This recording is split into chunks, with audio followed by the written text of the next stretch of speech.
So in this module of my free e-commerce email marketing course that I'm putting together for my YouTube channel, we're going to talk about deliverability and how to ensure you get out of spam and you stay out of spam and you land in inbox every single time. So here's the promise for this video. What we'll cover. We'll cover what is deliverability in the first place, why is it so important, what affects your deliverability, how to improve each metric, winning segmentation strategy, so this is going to be literally the most important part of this video, and hacks to implement. Now, here's a little bit about me if that's what you want to know. If not, let's talk about what is deliverability. By the way, this document is going to be linked in the description. No need to give your email, no need to opt in for some newsletter. You can just go, click the link, open it up, and follow the instructions. So deliverability is basically your sender reputation. So it's basically the reputation of your domain, right? So the worse your reputation, the worse inbox placement you'll have.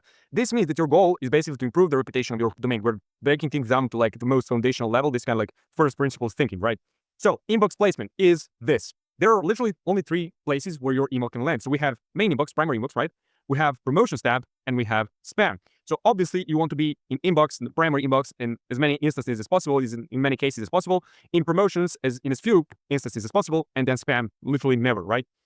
So basically, as I said, as you can see by the colors, right? Green is the best one, yellow is kind of like meh, and red is like avoid at all costs. Now, why is it so important? Basically, more eyeballs equals more money, because when you send your email and it lands in spam or promotions, people are not really going to see it as if it landed in primary inbox, right? Someone might see it in your promo tab, but in their promo tab, right? But if it landed in their primary inbox, it will be a completely different story. So the more people see your email, the more people can actually take action and buy from your email.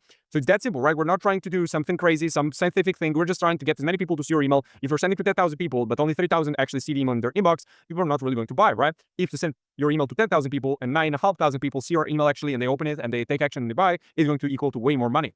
So what influences your deliverability? Here are the metrics. So this is literally from Klaviyo, screenshot. As you can see, Klaviyo already has deliverability tracking hub. So you can access in your Klaviyo under analytics, I think. You have deliverability. So you can see what your deliverability is like at the moment, right?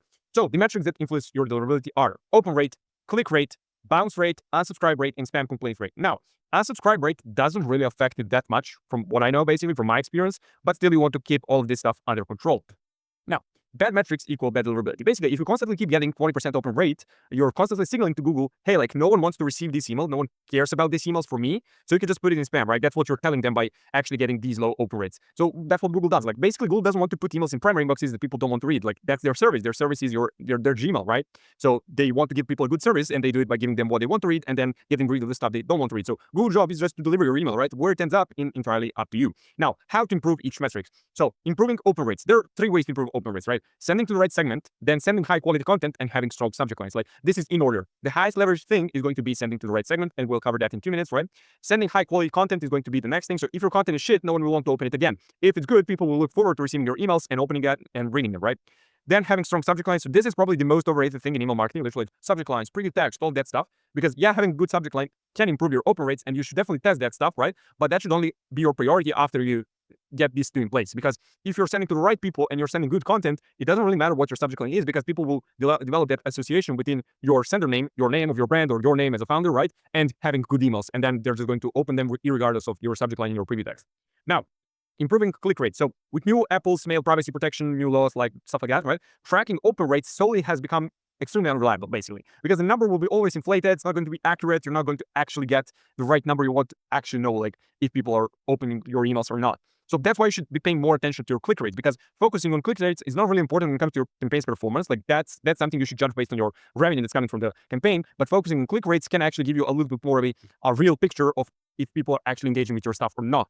So you want your click rates to be high, but you don't want to stress about them when it comes to campaign's performance, because that's the most important thing there is your revenue. Now, there are really 3 things you need to focus on to improve your click rate. So send high quality content, give people buttons to click, and have a correct button placement, and obviously send to the right segment, right? But that comes to, like, that is going to be the same thing for all the metrics. The first point is self-explanatory. So just send high quality content people actually want to read, and they'll click the content to actually find out more about your product or read a blog or something like that, right? So giving people buttons to click. So this point just makes a lot of sense, and yet people don't really do it for some reason. I don't understand, honestly. So how do you expect people to click your emails if they don't have anything to click? It doesn't make any sense, right? If you have buttons that people can click, some of them will naturally go and click it because they're interested. Like this is obviously if we keep in mind that your content is high quality. If that's the case, then people actually want to click the buttons. But if you don't really have any buttons, what are they going to click? It doesn't matter what the topic of the email is, even if it's not a sales email, but an educational one that you're like, okay, we don't really want to promote the product, still have a button because some people will want to click it because they just got reminded of your brand. They don't really care about the content of that email. They just want to buy something from you, right? do you really think that people are sitting there and analyzing your emails like, this button doesn't really make sense in this email. Let's mark this brand as spam, unsubscribe from their list and sue them for $1 million, stuff like that. No one is doing that, right? People are actually sitting there, opening their phone, right, their Gmail, whatever emails they use, and they're like, well, click on your email, open it up, boom, read it, yeah, this brand, let's go buy something. That's how it actually works, right? People are not sitting there analyzing your emails, thinking it doesn't make sense to have this button here. Just have more buttons, people are going to click it, right? So don't worry about that. So correct button placement, this is very important because the most important thing you can do is actually have a button above the fold, right? This is what it looks like. That is an unbreakable rule. Always have a button above the fold. Even if as I said, even if your email is not really a sales email, we're not promoting a product, we're not promoting anything in particular, it's more like a educational email, still have a button that people can click and go to your website and buy something new because that's why you're doing your emails in the first place, okay? So that means that people should be able to see, so what above the fold means is that people should be able to see and click your button as soon as they open your email on their phone. This is very important. Make sure your emails are optimized for the phone because that's where a majority of your traffic is actually coming from. So they can open your email on their phone and without needing to scroll, without needing to do anything, immediately as they open your email, they can see the button and click it, right? This is what it looks like. For example, on the phone, I open the email like this and I can see the button immediately, go click it. Make sure it's big, nice, bold, contrasting colors, all that, so it can't be really mistaken for something else. You can see, boom, button, boom, click it, right? So I'd advise having at least 2 buttons in every email, so one above the fold and one in the end, right? And then adding more buttons for longer emails or specific needs. So for example, you need to have a separate button for each product in your product section. So let's see, this is the product section, right? So one product, one button. You can see this product has its own button, this product has its own button, this product has its own button. That's how you need to go about it. You can't really have this product section just show the products and don't really have specific CTAs for every single product because people won't be able to buy them, right? That's why we're promoting the products in the first place. So this is really important. Don't screw this up because this can virtually cost you millions of dollars over a couple of months. Now, improving bounce rates.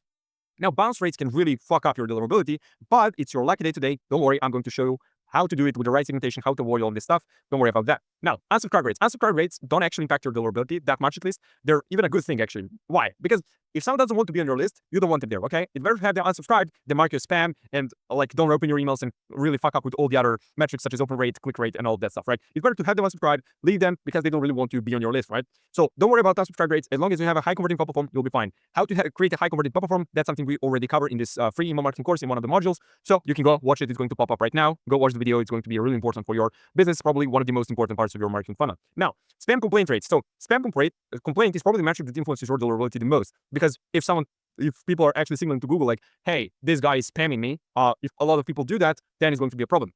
So you can't really afford to make a mistake here. So to avoid getting marked as spam, you simply need to send high quality content and you need to send it on a regular basis. Now, this might sound a little bit counterproductive, right? But I'm going to explain why. So I mean, think about how this looks from your customer's perspective, right? You send an email once every 3 weeks, for example, okay?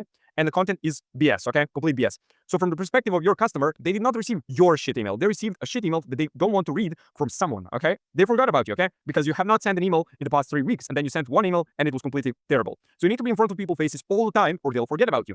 On the other hand, if you send really good emails 3 times a week, for example, people wouldn't mark you spam because they received an interesting email from a brand they know, like, and trust because you're constantly in their inbox, you're sending high quality content. So they're like, oh, it's that brand. It's not like some brand, okay? So that's how you fix spam complaint rates. What I would advise you to do is you send 2 to 4 high quality educational emails that are not all the time promotional. Buy my stuff, buy my stuff. It's more like, hey, learn about this product. Hey, let's bust some myths. Hey, this is what our community has to say. Stuff like that, okay? And send them on a regular basis. So 2 to 4 times a week. For bigger brands, it could be more like 4 to 5 times a week. And that is going to do wonders for your business. Now, winning segmentation strategy. So sending to the right people is going to be probably the most important thing you do because the idea is that you should be sending to people who actually open your emails, who actually click your emails, who actually engage with your content. It sounds simple, but it works, right? It actually makes sense when you think about it. Because if you send to people who always engage with your emails, they'll keep engaging with your emails, you'll keep emailing to Google that people actually like your emails, and Google will have no other choice than to put you in the primary inbox. That's how we do it. So creating engaged segments, that's what it's called. It's called engaged segments. So we'll now need to create these engaged segments. So since I don't know how bad your deliverability actually is, you need to create all these segments. So you need to create the 7-day engaged, 14-day engaged, 30-day engaged, 60-day engaged, and 90-day engaged. So here's how to do it. Go to list and segments inside of Klaviyo. That shouldn't be a problem to you. On the left, on the bar, navigation bar, you can find list and segments. Then in the top right corner, you can find create segment, like a black button, right? And name it 30 days engaged. That's going to be the first one. And these are the filters you need to set. This is exactly how it's going to look like inside of Klaviyo. So person can receive email marketing, and person has added to cart at least once in the last 30 days, or person has placed order at least once in the last 30 days, or person has checkout started at least once in the last 30 days, or person has opened email at least once in the last 30 days, or person has clicked email at least once in the last 30 days, and person has bounced email 0 times in the last 30 days. Now, there are 2 types of bounces. There are like soft bounces and hard bounces. Hard bounces are going to get removed from Klaviyo automatically, right? Klaviyo does that for you. But for soft bounces, you need to exclude them by yourself. But having a filter like this. Now, when you watch YouTube videos and stuff like that about creating these segments, most of the guys are just going to tell you, yeah, like a person has opened emails or clicked emails, and that's it. What you can do instead is add all these people as well, because even if they haven't opened your emails, the guys who actually placed order, who added to cart, who checkout started, right, like stuff like that, right, who actually engage with your website, you can even do like viewed product, visited website, all of that stuff that actually engage with your store might still be a good idea to actually send them emails, even if they're not really opening your emails. For example, even for like, this is especially true for a smaller segment. So someone has not opened your emails in 7 days, but they view the product, right? So it does make sense to send them an email, even if they haven't been opening your emails in a while, right? For like more broader segments, like 90-day engaged, it's not really going to even be a case that you get people to not open your emails in 90 days, but then they buy something from you. But for smaller segments, especially, add these people in because you don't really want to miss out on them, okay? It's not going to be a large portion of people, but it's going to be a portion of people that are actually high intent, that are actually looking to buy something from you. So why not include them, okay? For the other segments, just clone this one. So you have 3 dots, click clone, right? Change the name and the time frame. So you change the name from 30 days engaged to 14 days engaged. And then just for this, like in the last 14 days, just change it up from 30 to 14, from 30 to 60, and you'll have all of these segments. So here is the plan how to fix your deliverability. The idea is to start sending to a tight segment, and then as your deliverability improves, you can broaden the segment. So you start with 30-day engaged or 14-day engaged or whatever. If your deliverability is really bad, 7-day engaged, and then as it improves, you broaden the segment up. You go from 14 to 30, from 30 to 45, for example, from 45 to 60, from 60 to 90. And at some point, probably at 90 is going to be the perfect cadence, the perfect segment for most of you guys, right? Some of you guys might be able to do 120, 180, 360, depends on your audience. That's something you'll have to test, right? But in most cases, 30 to 90 is going to be the best. But as I said, since I don't know how bad your deliverability actually is, I can't tell you the exact segment you need to start with. So it's really up to you to decide. You can test it by sending a campaign to a specific segment and then getting these metrics. We're going to talk about them in a minute. But as I said, the worse your deliverability is, the tighter the segment. So let's say start with 14-day engaged. You should be sending to this segment until you get at least 40% open rate, and more importantly, 1% click rate on at least 3 campaigns in a row. After that, you can move into the next segment. In this case, that's 30-day engaged, but you could do whatever. Yeah, 30-day engaged is probably going to come after this one. You can't really do anything smaller than that. And the idea is to move to broader segments as long as you can maintain your open rates above 40% and click rates above 1%. Now, as I said, with Apple's mail privacy protection, this is not going to be a really good way to judge the performance, right? So you should be focusing on click rates more, right? But still, this is something that can give you an idea, okay?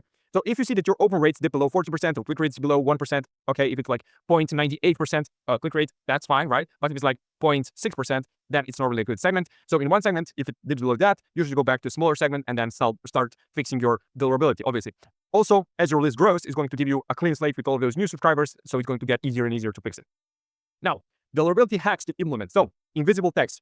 If you're like a normal person, if you're not completely crazy, you're probably designing your emails in Figma or Canva and sending them as images. Unless you're designing them in Klaviyo with your blocks, then in that case, your emails either look terrible or it takes too much time to design. So I'll assume that you design your emails and images and send them that way. So what you should be doing instead is, okay, that's fine, you do that. But while you're sending them that way, and that's what you should be doing, and that's what we are doing at my agency, the problem with that is there is literally no text. You have some alt text, that's fine, but still it looks kind of like spammy to Google. So what you need to do is the following. Now, this is not going to be really make it or break it. This is something that is a nice to have. I'm just giving you a simple hack that you can implement really fast that could give you a little bit of a boost to your deliverability. So don't worry about this too much. I'm not saying that if you don't have this, your emails are automatically go to spam. No, it's just saying that this could give you a little bit of a boost, okay? So this is what you'll do. For your next email, add a text to block at the very bottom of your email, right? You go to Klaviyo, you have like all the building blocks, right?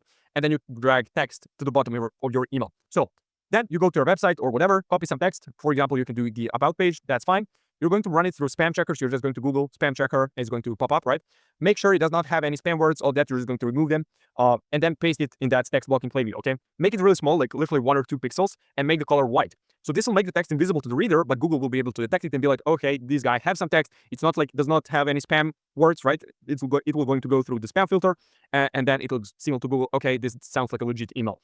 Warning, people using dark mode on their phone might be able to see the text. Most likely will be able to see the text. So don't put something that is funny, you think it's funny, you're making some inappropriate jokes or stuff like that, so you can ruin your reputation. Don't do that. Just go about page, whatever, and you'll be fine. I'm just saying this for a small portion of people who might do that, okay? Now, ask for reply. This is another hack. So all the metrics that we talked about affect your deliverability, but getting replies is probably the best way to signal to Google that people want to receive your emails, okay? So you need to find a way to get people to reply to your emails, but you can't really do it for most of your emails because, first of all, people are not going to read the entire thing. You're not giving them really a reason to reply. Maybe you can do for the first email, like, hey, let me know whether you got the discount or something like that. But for most of your emails, you can't really ask for a reply. Even if you do, it's not going to be very effective because people won't really do that, okay? So as I said, it doesn't have to be every single one, but it's good to get it occasionally, okay? Especially now while you're fixing your deliverability. So asking for replies works really well with plain text email because it does sound like I'm a founder, I'm reaching reaching out to you personally, and then you're telling me, and then I'm asking you, hey, reply to this email with this if you have any questions or stuff like that. So that's how I would probably go about it. You can try doing it with a design email, but it's not really going to be a thing, okay? So here's an idea that you can actually use, like an actual action plan, okay? So put together a plain text email telling people that you're running a giveaway and that they can win a gift card, free product, discount, whatever. And all they need to do to participate is to reply to the email. So I just asked them something like a real question, like, what's your favorite product? Or, for example, you're selling creatine or something like related to the gym. What's your favorite gym exercise, okay? Instead of just asking them, respond yes, and you're in giveaway, okay? So it's kind of like, looks way more organic, way more natural than having 1,000 replies that are just saying yes, okay? It's going to you can basically trick Google, okay? That's the idea. You do that, it's going to cost you a couple hundred maybe, you're giving some products, some discounts, whatever, but the actual upside, the actual gain is going to be massive because you're going to massively improve your deliverability and you're going to actually get more people to open your emails in the future.